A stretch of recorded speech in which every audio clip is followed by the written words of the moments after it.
श्रीगुरुवे नमः।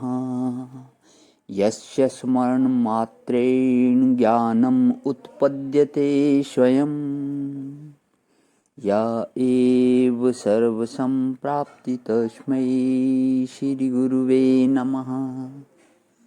ओम शांति शांति शांति।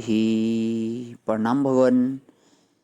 श्री आलू वाले बाबा जी का दिव्य ग्रंथ महावाक्य और भगवान, हमारा लास्ट अध्याय चल रहा है विदेह मुक्ति, जिसमें अब जिज्ञासु की कुछ शंकाएं और स्वामी जी के उसमें समाधान है। तो आज की जो शंका है, पहले तो शंका की आज्ञा नहीं देते गुरु जी, लेकिन जो मुच्छु होता है वो कहता है कि भगवान, इससे बहुत सारों का कल्याण हो जाएगा, तो कृपया आप मुझे इस शंका को करने की आज्ञा दें। तो गुरु जी उसे शंका करने की आज्ञा देते हैं। तो आज की शंका है, एक शरीर का मरण होने पर दूसरा शरीर धारण किया जाता है, ऐसा सब जानते हैं, तो भी स्थूल शरीर का नाश होना कोई नहीं चाहता। स्थूल शरीर के नाश में व्यक्तित्व नहीं जाता, और आप तो ऐसा कहते हो कि विदेह मुक्ति में हमेशा के लिए व्यक्तित्व का नाश हो जाता है। ऐसी विदेह मुक्ति कौन चाहेगा? आपके कहने के अनुसार तो विदेह मुक्ति वह वस्तु है कि जिसमें हमेशा के लिए अपना नाश हो जाए। शरीर से भोगों की प्राप्ति होती है। शरीर न रहेगा तब सुख वाले भोग किस प्रकार मिलेंगे? परमात्मा ज्योति स्वरूप कहा जाता है, उसमें मिल जाना तो इस प्रकार है जैसे अग्नि में गिरकर अपना नाश करना। विदेह मुक्ति में भोक्तापन नहीं है, किसी प्रकार की क्रिया नहीं है, दूसरा नहीं है। तब दूसरे के से होने वाला आनंद किस प्रकार होगा? आनंद स्वरूप कहोगे तो उसका अनुभव करने वाला कौन होगा? क्योंकि जीव तो है ही नहीं। आप तो शरीर सहित हो, अपने उस स्थिति का कभी अनुभव किया नहीं है, ना आप कर सकते हो, और जिसने अनुभव किया है वह यहाँ आकर वर्णन कर नहीं सकता। तब विदेह मुक्ति का वर्णन हो नहीं सकता, और आप करते हो, इसलिए आपका कथन झूठ ही है। तो अब इस शंका का गुरु जी उसको उत्तर देते हैं, समाधान देते हैं। कोई शरीर का नाश होना नहीं चाहता, ऐसा तेरा कथन व्यावहारिक दृष्टि से ठीक दिखता है। मैं आप पूछता हूँ कि सृष्टि आरंभ काल से आज तक मरना न चाहने वाले में से कौन नहीं मरा? सिद्ध, योगी, यति, ऋषि, मुनि, तपस्वी, ज्ञानी और अवतारिक आदि भी किसी का भी जो स्थूल शरीर नहीं रहा।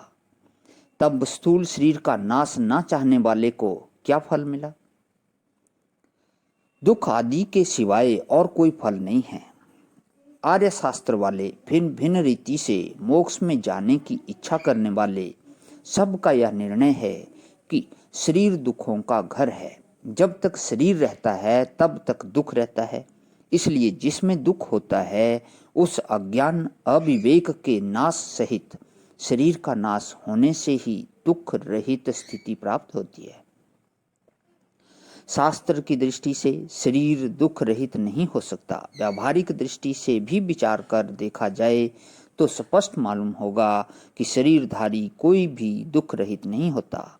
सृष्टि के आदि से अब तक सब मनुष्यों में से एक भी ऐसा नहीं हुआ जो दुख रहित हो। देश, काल, अवस्था, तत्व, धातु आदि अनेकों के नियमितपने में ही सबका नियमितपने में ही जिसका जीवन है, ऐसा शरीर उनमें से किसी एक के न्यूनाधिक होने में स्वस्थ नहीं रहता और विशेष विक्रिया से नाश को प्राप्त हो जाता है।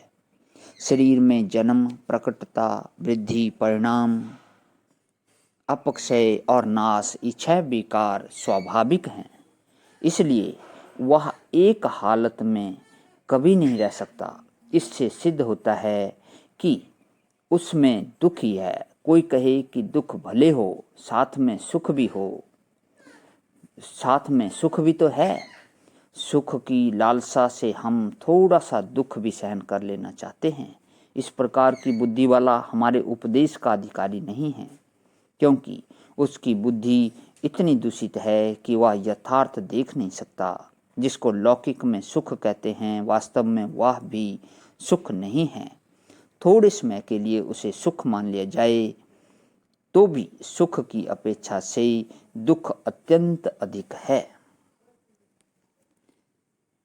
तो आज यहीं विराम करता हूँ भगवान, इससे आगे का कर लेता हूँ। ओम शांति शांति शांति। प्रणाम भगवान।